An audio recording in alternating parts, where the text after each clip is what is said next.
Okay, today I'll be playing my newest piece, at least when this was recorded, when I was 10 years old. It is called The Day the Daring Died.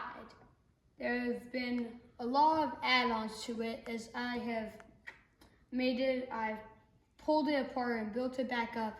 I've connected it with a new beginning, so it's like the Daring didn't die for nothing. Okay, cool.